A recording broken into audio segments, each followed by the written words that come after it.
Long before space tools and orbiters, very old people looked up and saw not just stars, but messages. Across deserts, jungles, and islands, societies carved stone, built temples, and lined up structures with the movements of the sky. They claimed the stars told them when to plant, when to rule, and when to offer gifts. How did they know so much about the heavens without modern tools or science? Were they just very good watchers, or did they get something older, something lost? Let's find out. Thousands of years ago, the night sky wasn't just decoration. It was a teacher, a calendar, a god. The stars were stories, and those stories guided life itself. Very old people lived in a world without electric light, so the heavens were unbelievably bright, filled with patterns that seemed alive. The Greeks named star groups after heroes. The Egyptians saw gods. The Chinese saw dragons and emperors written in the stars. But beyond old stories, something deeper was happening. These early stargazers noticed patterns, how certain stars returned every year, how the moon's cycles matched the tides, and how eclipses followed strange, clear rhythms. They learned to read the sky like a book. This star knowledge was holy, guarded by priests, kings, and astronomers who understood that whoever controlled the stars controlled time itself.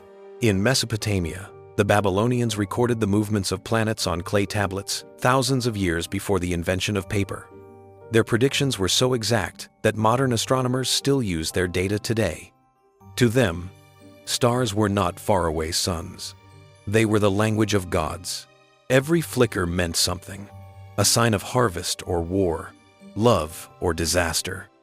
As societies grew, this sky wisdom spread through trade routes, travelers, and stories whispered around firelight. But one truth remained the same everywhere. The stars weren't random. They were a code, a universe's beat that shaped destiny itself. And in time, that code was carved not into clay, but into stone. Structures built to mirror the heavens themselves. Imagine walking through a huge desert and finding a circle of stones that line up exactly with the sunrise on the longest day of the year. That's not imagination. It's real. From Stonehenge in England to Nabta Playa in Egypt, very old structures were built with incredible exactness, tracking the movement of the sun, moon, and stars. How did they do it? Without compasses or machines. The builders of Stonehenge arranged massive stones weighing tons in star-related positions. On certain days of the year, the rising sun would shine straight through its central passage. It wasn't random. It was design. A message written in stone. Across the ocean, the same pattern appears.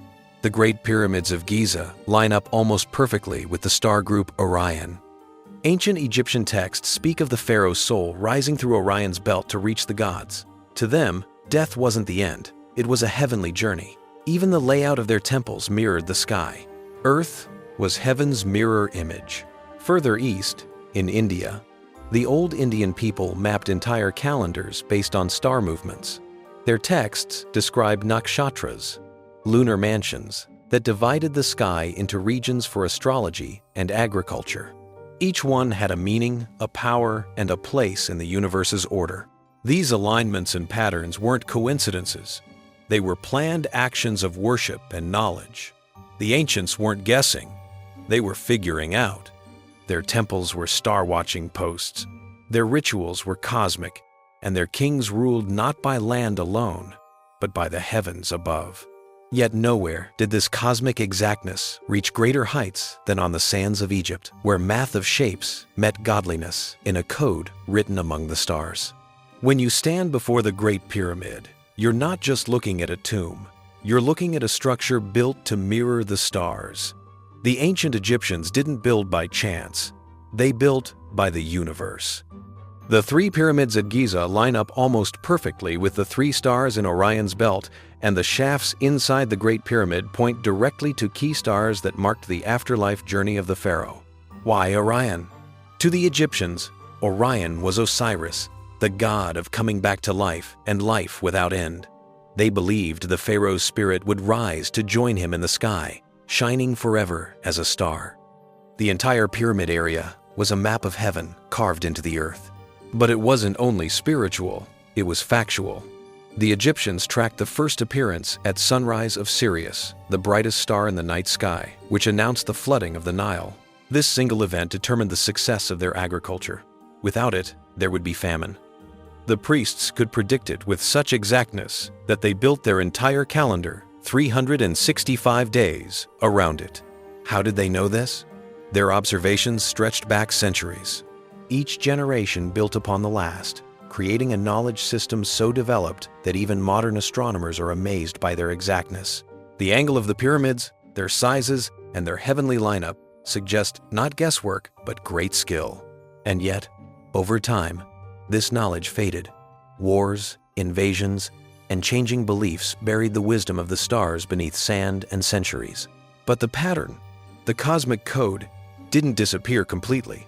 It showed up again across the ocean, deep in a jungle society that read the sky like a clock, the Maya. Deep in the rainforests of Central America, the Maya built cities that seemed to breathe with the stars. Their pyramids pointed to the heavens, their temples opened to the rising sun, and their entire calendar system was written in the language of the universe. To them, time wasn't a straight line. It was a living cycle that repeated endlessly, like the motion of planets. The Maya tracked Venus with amazing exactness. They knew it appeared as both the morning star and evening star, and they could predict its reappearance to the day. Modern astronomers still wonder at how they achieved this without telescopes. Their secret lay in patience and precision. They watched the skies for generations, noting every pattern, every return, every disappearance. But it wasn't just astronomy. It was destiny. The Maya believed the stars controlled human events. Kings planned wars and rituals, according to heavenly lineups. Their sacred book, the Popol Vuh, describes gods coming down from the heavens and shaping humanity from corn. To them, life itself was part of a cosmic design. Their calendar, the famous long count, could measure thousands of years into the past and future. When it ended a great cycle in 2012, many thought it predicted the end of the world. But to the Maya, it wasn't an end. It was starting over. The stars were not predicting doom. They were keeping time for rebirth. In their carvings, murals, and old books, one message repeats: as above, so below. The heavens shaped the earth, and the earth mirrored the heavens.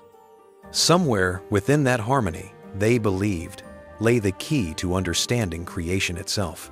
And across continents, that same belief appeared again, in stories where gods themselves came down from the stars. Every very old culture had a story of gods coming down from the heavens. The Sumerians called them the Anunnaki, beings who came down to teach humanity wisdom and rule over kings. The Egyptians believed their gods sailed across the sky in heavenly boats. The Dogon people of Africa spoke of beings from Sirius. The bright star they knew had a hidden twin, long before modern science discovered it. How did they know these details? The Dogon's knowledge of Sirius B, an unseen partner star, puzzled astronomers for decades. They had no telescopes, no instruments, only spoken history. Yet their legends spoke of spiraling stars, cosmic orbits, and life coming down from the sky. Was this myth or memory? Across the ocean, the Incas in South America built temples that framed star groups as sacred animals. They believed the Milky Way was a river of souls, connecting heaven and earth. Their rulers claimed starting from the sun itself. Even in Polynesia, the very old navigators used the stars to cross entire oceans, guided not by tools, but by memory. To them, each star had a name, a story, and a direction. The heavens were a map, one that stretched across the entire planet, from Mesopotamia to the Andes, from Africa to the Pacific. The message remained: the stars were not just above us, they were part of us. Our myths, our gods, and our destinies all began in the same glowing sky. But could all these scattered memories trace back to a single origin, a society that had great skill with the heavens before history began? Plato wrote of Atlantis, a huge island society that disappeared beneath the sea. He described it as rich, powerful, and worrying too much about the heavens. Its people, he said, studied the stars and used them to control their world. Many dismissed it as legend, but what if it wasn't? Across the globe, ruins older than recorded history whisper of something lost. The pyramids of Egypt, the ziggurats of Mesopotamia, and the temples of Central America all share strange likenesses. Massive stone blocks, lined up with heavenly bodies, built by people who claimed their ancestors came from the stars. Could these stories be distant memories of the same society, Atlantis? Some researchers point to mysterious sites like Göbekli Tepe in Turkey, built over 11,000 years ago. Its stone pillars are decorated with animals and star groups, forming what may be one of the world's oldest star maps. It appeared suddenly, without evidence of slow development. Who taught them this? Legends say Atlantis fell because its people misused their knowledge. The stars that once guided them became symbols of their pride and downfall. When the sea swallowed their world, the survivors scattered, taking pieces of their wisdom with them. Perhaps Egypt, the Maya, and others got pieces of this lost science, building what they remembered of the heavens. The ocean hides many secrets, and the oldest stories always begin with water and stars. Maybe Atlantis wasn't just a city. It was the memory of humanity's first great awakening. But as centuries passed, that greatness faded. Humanity turned from the heavens and forgot. As centuries passed, the holy bond between humans and the stars began to fade. Wars destroyed temples. Empires fell apart. New religions rose and called the old practices silly ideas. The once sacred astronomer priests were replaced by rulers and soldiers who sought power on earth, not in the sky.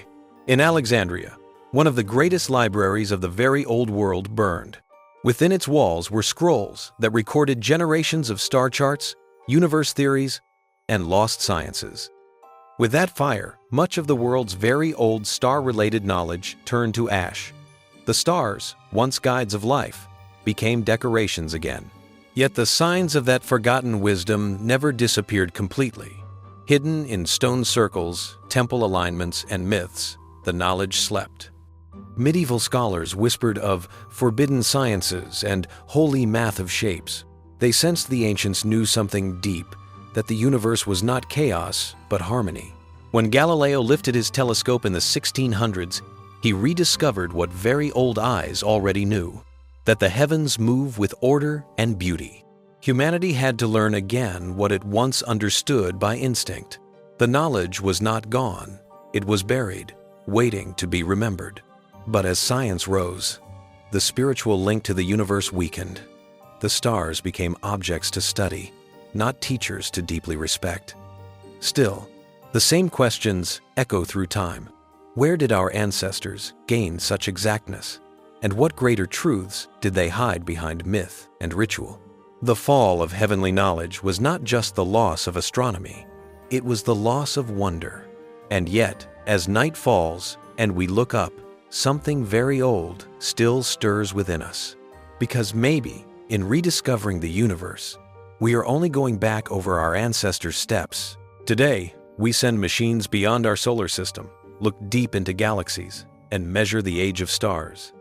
But perhaps, in doing so, we're not finding things, we're remembering.